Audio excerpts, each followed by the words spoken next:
Hello friends, welcome to ISS platform. आज है 12th of May and 12th of May के करेंगे हम current affair from the Hindu, Indian Express और PIB. Lecture start करने से पहले मैं आपको इन्फॉर्म करना चाहूँगा और अपने स्टैक बताना चाहूँगा, अपनी टाइमिंग बताना चाहूँगा वीडियो की। जितने भी वीडियो मैं अभी डालता हूँ आपके लिए, जिससे आपकी नॉलेज एक्सपांड हो जाए। देखो, आपको सुबह 6 बजे एक मेरा एमसीक्यू का वीडियो मिलेगा, जिसमें आपको करंट अफेयर के पर डे एमसीक्यू कराए जाएंगे और ये रेगुलर आता है वीडियो एक्सेप्ट संडे। फिर इसके बाद आपको 10 बजे मेरा हिंदू, इंडियन एक्सप्रेस और पीआईबी का न्यूज़पेपर एनालिसिस का वीडियो मिलेगा, जिसमें आपको न्यूज़पेपर एनालिसिस कराएगा, इंपॉर्टेंट न्यूज़ कराई जाएंगी जो कि इंडियन एक्सप्रेस, हिंदू और पीआईबी में आती हैं। इसी के साथ आपको दिन में 3 बजे एक इंडियन पॉलिटी का बैच चल रहा है मेरा। इंडियन पॉलिटी में पूरी करा रहा हूँ in the form of MCQ, जिसमें आपको 20 एमसीक्यू कराए जाते हैं अल्टरनेट डे पर। वो भी देख लेना, वो भी इंपॉर्टेंट है। इंडियन पॉलिटी आपकी स्ट्रॉन्ग हो जाएगी। इसी के साथ 70% मैं इंडियन इकोनॉमी कंप्लीट करा चुका हूँ, जिसके लेक्चरों की लिंक आपको डिस्क्रिप्शन में दी है, देख लीजिए, आपकी नॉलेज एक्सपांड हो जाएगी।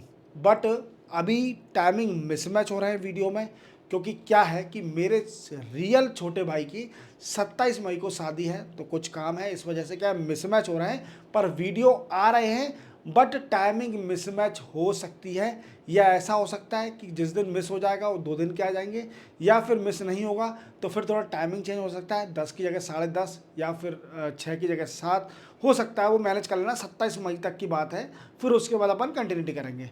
देखते हैं, चलते वीडियो स्टार्ट करते हैं। देखो, सबसे पहले पढ़ेंगे ब्रह्मोस मिसाइल। ब्रह्मोस मिसाइल क्या है? देखो, मैंने आपको बताया था प्रीवियस लेक्चर में कि ब्रह्मोस मैन्युफैक्चरिंग यूनिट सेटअप हो रही है लखनऊ के अंदर। अब क्या है, मैं आपको ये इसलिए बता रहा हूँ क्योंकि ये न्यूज़ बार बार रिपीट हो रही है, और ब्रह्मोस ने अभी कई सारे पाकिस्तान के एयरबेस भी उड़ा दिए। क्लियर? अब क्या है ब्रह्मोस? ब्रह्मोस के बारे में जानना जरूरी है कि ब्रह्मोस क्या है, कौन सी मिसाइल है, क्या है, ये मैं आपको डिटेल में समझाऊंगा। Then after Ukraine ready for full and temporary ceasefire. देखो, यूक्रेन रेडी हो गई है full and temporary cease fire के लिए। अब यूक्रेन रेडी हो गया, रशिया का कहना है इसमें, वो मैं आपको डिटेल में समझाऊंगा। Then after 4th round talk of Iran nuclear deal. देखो, जैसे आप जानते हो कि यूएसए और ईरान के बीच में अभी न्यूक्लियर डील पर डिस्कशन चल रहा है। अब ये न्यूक्लियर डील क्या है, ये मैं आपको डिटेल में समझाऊंगा। क्या डिस्कस हुआ, ये कहाँ पर हुई 4th राउंड डील, क्या डिस्कस हुआ ईरान और यूएसए के बीच में, वो मैं आपको डिटेल में समझाऊंगा। Then after trade deal between China and USA. देखो, जैसे आप जानते हो कि अभी टैरिफ के बार के चक्कर में अभी सारी कंट्रियां परेशान थी, तो इसी को देखते हुए यूएसए और चाइना ने अभी ट्रेड डिस्कस करना स्टार्ट कर दिया है, टैरिफ पर डिस्कस करना स्टार्ट कर दिया है। वो मैं आपको डिस्कस बताऊंगा कि क्या पॉजिटिव रहा है कि निगेटिव रहा है, वो डिटेल में समझेंगे। Then after India and European Union free trade agreement. देखो, इंडिया और यूरोपियन यूनियन ने फ्री ट्रेड एग्रीमेंट साइन करने के लिए वो पूरा प्रयास कर रहे हैं। जैसे कि यूके और इंडिया ने फ्री ट्रेड एग्रीमेंट साइन कर लिया, ऐसे ही यूरोपियन यूनियन से भी इंडिया साइन करने वाली है। वो कैसे साइन करेगी, कितने राउंड में टॉक होगी, वो मैं आपको डिटेल में समझाऊंगा। देन आफ्टर स्टॉप बर्निंग क्या था, मैंने आपको बताया था कल, पराली प्रोटेक्शन फोर्स के बारे में बताया था। पराली प्रोटेक्शन फोर्स जो कि कंट्रोल करेगी ऑन द एयर पॉल्यूशन और द क्रॉप बर्निंग, याद रहा है आपको। अब क्या है, एक पैनल ने 14 या 19 पॉइंट दिए हैं, जिसके कारण स्टॉप बर्निंग कंट्रोल हो सकती है और एयर पॉल्यूशन से राहत मिल सकती है। ये सारे पॉइंट हमें बताना है। Clear?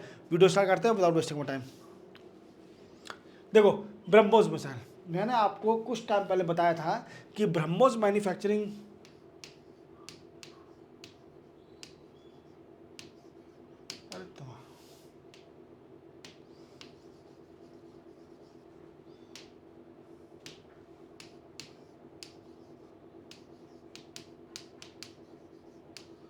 BrahMos manufacturing unit setup हो रही है कहाँ पर? लखनऊ में। कहाँ पर? लखनऊ में। और ये सेंटर ऑफ एक्सीलेंस, मैंने यही बताया था। सेंटर ऑफ एक्सीलेंस कौन कौन से कॉलेज हैं? सेंटर ऑफ एक्सीलेंस, पहला है आईआईटी कानपुर और दूसरा है आईआईटी बनारस। याद रखोगे, ये सेंटर ऑफ एक्सीलेंस है। और पर ईयरली, एनुअली, ये भी बताया था कि एनुअली ब्रह्मोस कितनी बनाई जाएंगी? ब्रह्मोस बनाई जाएंगी 80 to 100 ब्रह्मोस एनुअली मीन्स 80 से लेकर 100 तक ब्रह्मोस पर साल बनाई जाएंगी ये यहाँ पर मैन्युफैक्चरिंग यूनिट के अंदर। क्लियर, सेंटर ऑफ एक्सीलेंस आपको पता चल गया, ये मैंने रिपीट कर दिया है। अब न्यूज़ में क्या है, देखो ब्रह्मोस के बारे में मैं आपको थोड़ा डिटेल में समझा देता हूँ, क्योंकि ब्रह्मोस ने एक तो पाकिस्तान का एयरबेस उड़ाया है। क्लियर, वो कैसे उड़ाया वो मैंने आपको प्रीवियस लेक्चर में पाकिस्तान के बारे में पूरा बताया है, वही चीज़ रिपीट हो रही है। इससे अच्छा है कि आप मेरे प्रीवियस लेक्चर देख लो, उसमें मैंने आपको कम से कम हाफ एन आवर पाकिस्तान और इंडिया के ऊपर सीज फायर में स्टार्टिंग से लेकर एंड तक मैंने आपको बताया है, तो आप देख सकते हैं। क्लियर, सुनो मेरी बात, अब ब्रह्मोस के बारे में जानते हैं। ब्रह्मोस क्या है?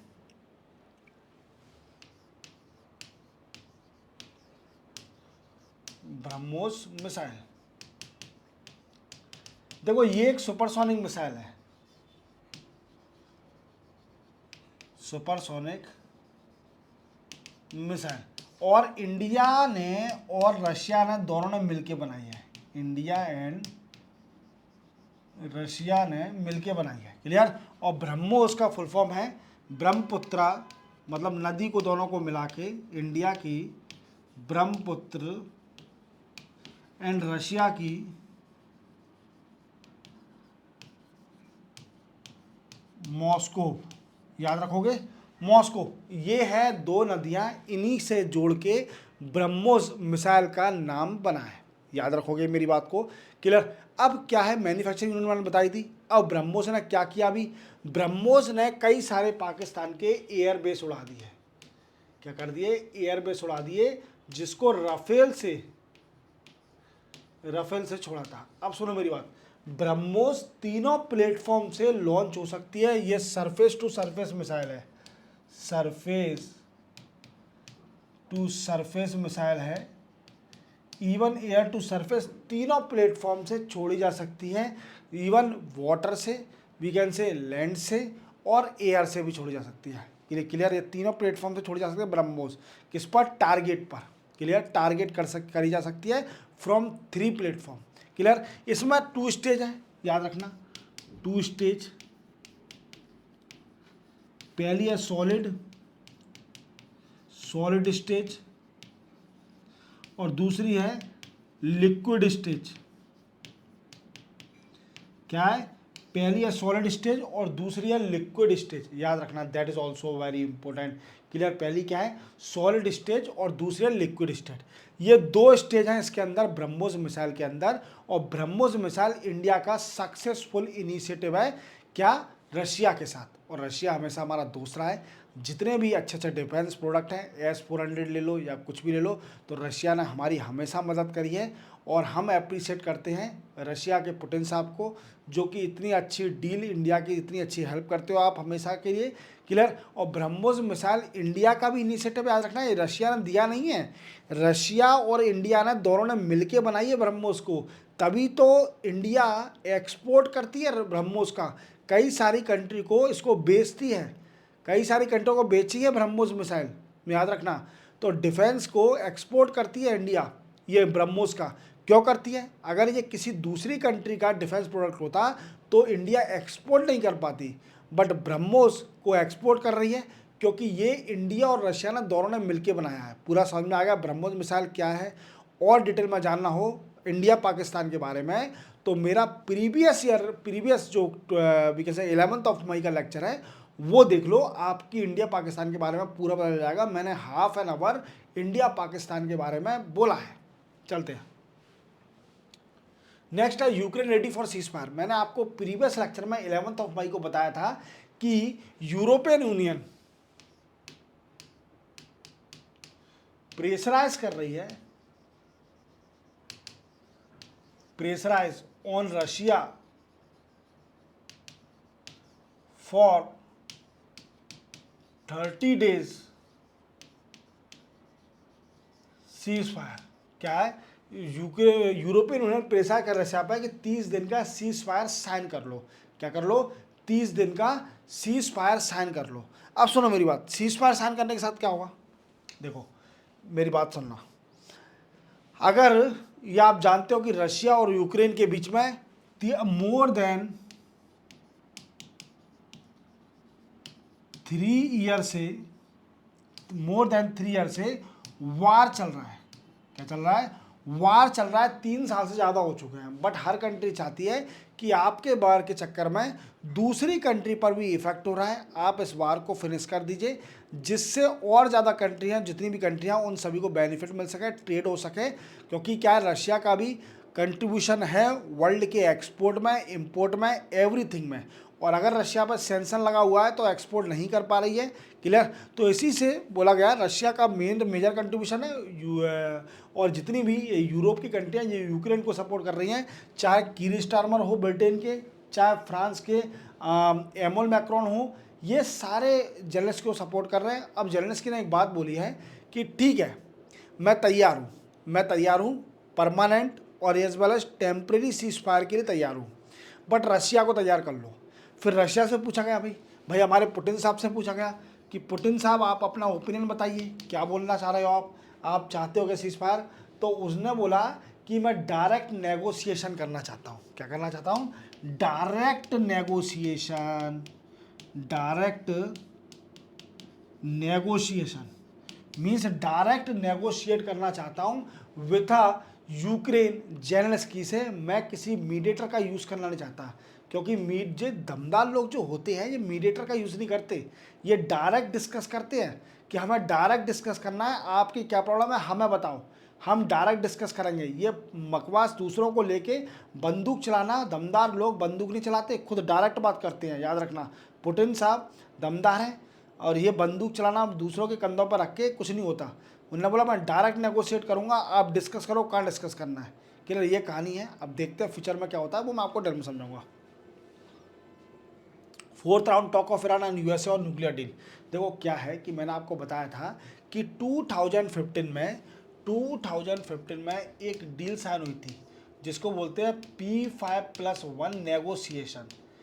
P5+1 नेगोशिएशन क्या है? देखो, परमानेंट 5 मेंबर और एक जर्मनी एंड यूरोपियन यूनियन, ये सारी कंट्री ईरान के साथ बैठी, क्योंकि ईरान क्या कर रही थी? ईरान यूरेनियम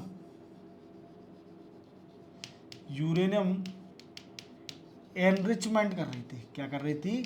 यूरेनियम एनरिचमेंट कर रही थी। तो इसी वजह से क्या हुआ कि इन्होंने बोला कि है ना, अब देखो कंट्रोल करो, क्योंकि क्या है, ईरान अगर यूरेनियम का एनरिचमेंट हो रहा है तो definitely it signify that's Iran are doing something bigger which is making building a nuclear bomb बनाने की पूरी तैयारी चल रही है। क्योंकि यूरेनियम का ज़्यादा एनरिचमेंट होगा तो वो कंसिडर करा जाता है न्यूक्लियर बॉम्ब बनाने के लिए।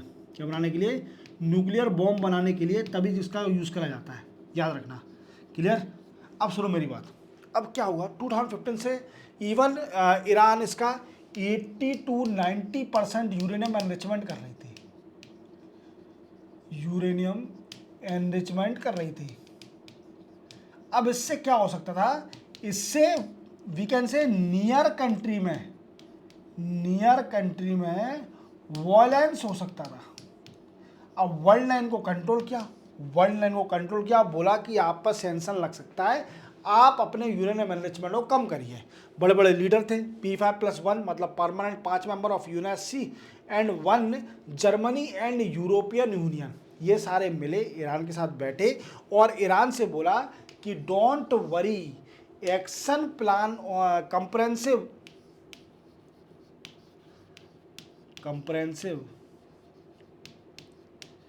Action plan, joint comprehensive action plan 2015 में साइन किया गया 2015 में, और बोला गया कि अगर ईरान अपने यूरेनियम मैनेजमेंट को कम नहीं करती है तो उस पर बराबर सेंक्शन बढ़ाया जाएगा। ईरान ने कंट्रोल करना स्टार्ट कर दिया। बट 2018 में डोनाल्ड ट्रंप साहब पहली बार प्रेसिडेंट बने और डोनाल्ड ट्रंप साहब क्या यूएसए के लिए ज़्यादा सोचते हैं, तो उन्होंने बोला कि हम इस P5+1 और जॉइंट कंप्रेहेंसिव एक्शन प्लान से हट रहे हैं, हमें कोई मतलब नहीं है, ईरान को जो अच्छा लगता है वो करें। जैसे ही यूएसए गई, क्योंकि यूएसए का इन्फ्लुएंस ज़्यादा है आप जानते हो वर्ल्ड में, जैसे ही यूएसए गई वैसे ही ईरान ने अपने यूरेनियम मैनेजमेंट को बढ़ा दिया और कर दिया कितना, वी कैन से फिर बताते हैं कि 60% तक यूरेनियम मैनेजमेंट करने लगी थी। किसके हिसाब से? इंटरनेशनल एटॉमिक एनर्जी एजेंसी के हिसाब से। इंटरनेशनल एटॉमिक एनर्जी एजेंसी के हिसाब से 60% यूरेनियम एनरिचमेंट करने लगी थी वी कैन से ईरान। अब ये फिर से बने डोनाल्ड ट्रम्प साहब सेकंड टाइम, उन्होंने देखा है तो गलत हो रहा है यार, तो डोनाल्ड ट्रम्प साहब ने कहा अब मेरा फिर से इन्वॉल्वमेंट होगा, अब मेरा फिर से इन्वॉल्वमेंट होगा और ईरान पे कंट्रोल किया जाएगा, ये यूरेनियम एनरिचमेंट कर रहा है। तो ऐसे ही डिस्कस होने लगी, टॉकें होने लगी। अब 4th राउंड टॉक हुई है क्लियर ईरान और यूएसए के बीच में, जो कि मस्कट में हुई है। कहाँ पर? मस्कट में हुई है 4th round talk of Iran and USA. अब इसके बाद कोई रिजल्ट बताते नहीं है, अब ये अभी तो चल रही है, डिस्कशन चल रहा है। जब फाइनल आ जाएगा तो मैं एक इंडिविजुअल वीडियो बना दूंगा इसके ऊपर। चलते पर आगे, trade deal between USA and China. देखो मैंने आपको कल बताया था कि यूएसए से स्कॉट बेसेंट एंड चाइना से वाइस प्रीमियर कौन? ही वी कैन से लीफेंग। और ये कौन है? Scott Bessent. ये है यूएस ए ट्रेजरी सेक्रेटरी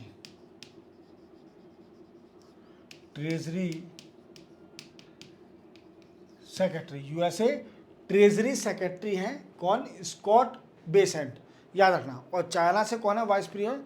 ये हैं ही लिफेंग, याद रखना। इन दोनों की मीटिंग हुई, इन दोनों में ट्रेड वार की मीटिंग हुई और ये हुई जनीवा में। जैसे आप जानते हो कि यूएसए और चाइना में अभी ट्रेड वार चल रहा है। क्यों भाई? क्योंकि यूएसए ने धमकी दी है चाइना को, 145% टैरिफ भी इम्पोज कर दिया चाइनीज के प्रोडक्ट पर। इसका रिटेलिएशन इफेक्ट पड़ा यूएसए पर। चाइना ने भी रेयर अर्थ मेटल और क्रिटिकल मिनरल देना बंद कर दिया यूएसए को। अब क्या हुआ? क्योंकि इससे वर्ल्ड से रिलेशन आ रहा था और मेल्टडाउन भी हो रही थी इकोनॉमी, रिसेशन भी आने की पॉसिबिलिटी क्रिएट हो गई थी वर्ल्ड में। तो इसी को देखते हुए दोनों कंट्री ने ट्रेड डील साइन कर ली है जनीवा में। और ये इनका कहना है कि ये ट्रेड डील पॉजिटिव रही है, निगेटिव नहीं रही। अब आगे आपको बताया जाएगा कि क्या क्या डिस्कस हुआ है, कितना टैरिफ रिड्यूस करा जाएगा। बट अभी इन्होंने कुछ नहीं बताया है, बट इन्होंने इतना डायरेक्शन दे दिया है स्कॉट बेसेंट ने कि हाँ डेफिनेटली ट्रेड जो डील हुई है हमारी वो पॉजिटिव रही है, निगेटिव नहीं रही। याद रखोगे, that is also important. India and European will again start free trade agreement talk. देखो मैंने आपको बताया था कि इंडिया और यूके में तो ऑलरेडी साइन हो चुका है। इंडिया एंड यूके में फ्री ट्रेड एग्रीमेंट साइन हो चुका है। और फ्री ट्रेड एग्रीमेंट क्या होता है? फ्री ट्रेड एग्रीमेंट क्या होता है? फ्री ट्रेड एग्रीमेंट का मतलब ये होता है कि धीरे धीरे टैरिफ को रिड्यूस करना, जो दूसरी कंट्री के प्रोडक्ट पर लग रहा है उसे जीरो तक ले जाना, फ्री कर देना। बिल्कुल बिल्कुल, जिससे क्या होगा? कंपटीशन बढ़ जाएगा between both countries products, clear, compete होने लगेंगे। अब क्या है, यूके के साथ ऑलरेडी साइन कर चुके हैं, बट यूके अब यूरोपियन यूनियन का मेंबर नहीं है। जैसे आप जानते हो कि 2018 में उसने छोड़ दिया था यूरोपियन यूनियन को, क्लियर। ब्रेक्सिट नाम दिया था, ब्रिटेन ने एग्जिस्ट किया था जब उसको ब्रेक्सिट नाम दिया था, वही प्लान था। अब यूके के साथ तो अपन ने इंडिविजुअल साइन कर ली free trade agreement, but European union के हमारे साथ डिस्कस चल रहा था। मैंने आपको कई सारे प्रीवियस लेक्चर में पॉइंट बताए थे, कई सारे डिस्कशन पॉइंट थे, जैसे carbon border adjustment mechanism, carbon border adjustment mechanism. ये क्या है sir ji? Carbon border adjustment mechanism, it is a carbon tax. क्या है? यूरोपियन यूनियन 2027 से जितने भी यूरोप के अंदर प्रोडक्ट आते हैं उन सभी पर कार्बन टैक्स लगाएगी on the basis of how much carbon emission विकेज out from this product making. इस प्रोडक्ट को बनाने में कितना कार्बन इमिशन हुआ है, कितना कार्बन इमिशन एनवायरमेंट लगा, उसी बेसिस पर उस पर कार्बन टैक्स लगाया जाएगा 2027 से। अब इंडिया इस बात से भड़क गई। इंडिया क्या है? स्टील को ज़्यादा एक्सपोर्ट करते हैं यूरोप में, और स्टील प्रोडक्ट में बनाने में इंडिया सेकंड लार्जेस्ट है वर्ल्ड में। और इसी को देखते हुए इंडिया ने बोला कि गलत हो रहा है, इससे हमारा नुकसान होगा, आप इसको कार्बन टैक्स बेनिफिट को, जो कार्बन टैक्स लगा रहे हो उसको हमारे लिए मत लगाओ, दुनिया के लगाओ पर हमारे लिए मत लगाओ, क्योंकि हमारा स्टील और एल्यूमिनियम जो है वो कार्बन इमिशन करके ही बनता है, तो ज़्यादा टैक्स लगेगा तो हमारा महंगा हो जाएगा। पर यूरोप और यूके मानी नहीं, डिस्कशन नहीं हुआ। अब यूरोपियन यूनियन और इंडिया के बीच में डिस्कस हो रहा है फ्री ट्रेड एग्रीमेंट के ऊपर। यही सारे पॉइंट हैं। देखो क्या हुआ, ये 2 राउंड में होगा, 2 राउंड में फाइनलाइज किया जाएगा, फाइनलाइज किया जाएगा। 2 राउंड क्यों? क्योंकि अभी ट्रेड वार चल रहा है, ट्रेड वार और टैरिफ वार चल रहा है बिटवीन यूएसए एंड चाइना, इसलिए इसको 2 फेज में फाइनलाइज किया जाएगा। फर्स्ट फेज में end of year, we can say year before end of year, sorry, before end of year. और second phase end of year, second phase end of year, 2 phase में यहाँ पर discuss किया जाएगा। अब ऐसे कौन कौन से प्रोडक्ट है जो कि कंट्री बने हुए हैं दोनों कंट्री के बीच में। अब यूरोपियन यूनियन का कहना है कि आप पहले टैरिफ कम करो, किस किस पर। देखो इन्होंने बोला कि मीट पर, वाइन्स पर, स्पिरिट पर, poultry, even strong intellectual property right. Clear? ये यूरोपियन यूनियन ने बोला। इंडिया ने कौन कौन से पॉइंट बोले? इंडिया ने कई सारे पॉइंट बोले, जैसे फार्मास्यूटिकल टैरिफ कम करो। इवन इंडिया ने स्टील बोला, स्टील, इवन इसके साथ कई सारे प्रोडक्ट है, फार्मास्यूटिकल, स्टील, ये हैं 2 ही आ रहे हैं अभी तो मुझे। क्लियर? फार्मास्यूटिकल और स्टील है 2 पॉइंट। और कौन, हाँ, petroleum product,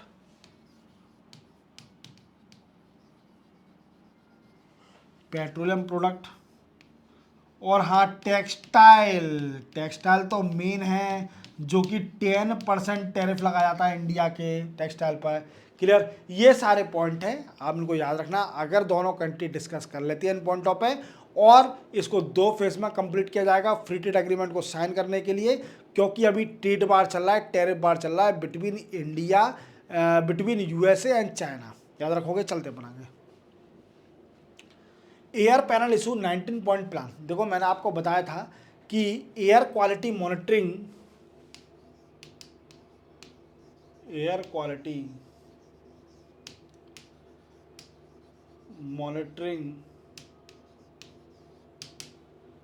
of NCR, national capital region ने रिकमेंडेशन दिया किसको?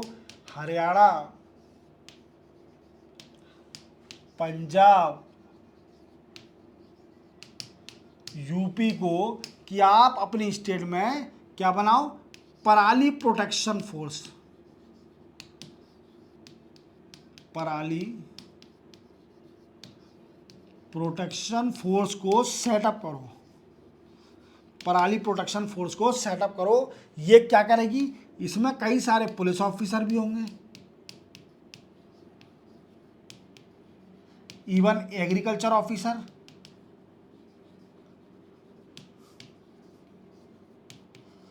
पुलिस ऑफिसर, एग्रीकल्चर ऑफिसर, जो कि डिस्कस करेंगे और रोकेंगे जो कि पराली का भी कैसे क्रॉप बर्निंग हो रही है, क्रॉप बर्निंग। और क्रॉप बर्निंग से जानते हो क्या हो रहा है? एयर पॉल्यूशन हो रहा है, और ये पॉल्यूशन पूरा दिल्ली में जाता है। अब इसी के साथ अलोंग विथ इट, ठीक है, और फर्दर चले तो जो कमीशन है इसने और रिकमेंडेशन दिए कि इन 19 पॉइंट पर भी काम करो। जैसे पहला दिया कि जितनी भी स्टेट है, 3 स्टेट, और state should map the farm. क्या है? स्टेट मैप करे, जितने भी फार्म है उसका मैप करें, कैसे क्या वीकेंड से डिजिटली मैप करेंगे जिससे पता चल सके। क्लियर? और दूसरी बात, वीकेंड से जितने भी वीकेंड से ऑब्सोल्यूट, जितने भी क्रॉप रेसिड्यू मैनेजमेंट मशीन है, क्रॉप रेसिड्यू मैनेजमेंट मशीन है, ओल्ड जो क्रॉप रेसिड्यू मैनेजमेंट मशीन है, उन सभी को डिस्ट्रॉय किया जाए। क्लियर। और तीसरा, state rent crop residue management machine to small and marginal farmers. State क्या करेगी, रेंट जो है क्रॉप रेसिड्यू मैनेजमेंट मशीन वो रेंट पर देगी जो भी स्मॉल और मार्जिनल फार्मर है। इसी के साथ कई सारे रोकेगी उनको। तो ये कुछ पॉइंट है, मेन पॉइंट मैंने आपको बता दिए, ध्यान रखना, वेरी वेरी इंपॉर्टेंट। वीकेंड से गवर्नमेंट ने सोच के रखा है, दिल्ली में जब से बीजेपी गवर्नमेंट आई है तब से अच्छा काम हो रहा है दिल्ली के अंदर, अच्छे डिसीजन लिए जा रहे हैं और साइंटिफिक डिसीजन लिए जा रहे हैं। ठीक है, ये अच्छी बात है, क्योंकि क्या है कि जो पराली का बर्निंग हो रही है ये सबसे बड़ा इफेक्ट है दिल्ली में पॉल्यूशन का। अगर इस पर कंट्रोल कर लिया तो दिल्ली में पॉल्यूशन कभी नहीं होगा, समझे मेरी बात को। तो इसी के साथ ये भी लेक्चर 12 मई क्या लेक्चर कंप्लीट होता है। मेरी बात सुन लो ध्यान से, मेरी छोटे भाई रियल भाई की शादी है 27 मई की, तो मेरे लेक्चर ऊपर नीचे टाइमिंग हो सकती है, मिसमैच हो सकती है, क्लियर। तो पर आएंगे लेक्चर, कभी कभी ऐसा हो सकता है 2 दिन क्या है तो मिसमैच हो सकती है, बेफिक्र रहें, पर लेक्चर जरूर आएंगे। चलते अपन, क्लियर, मिलते हैं कल, तब तक के लिए जय हिंद।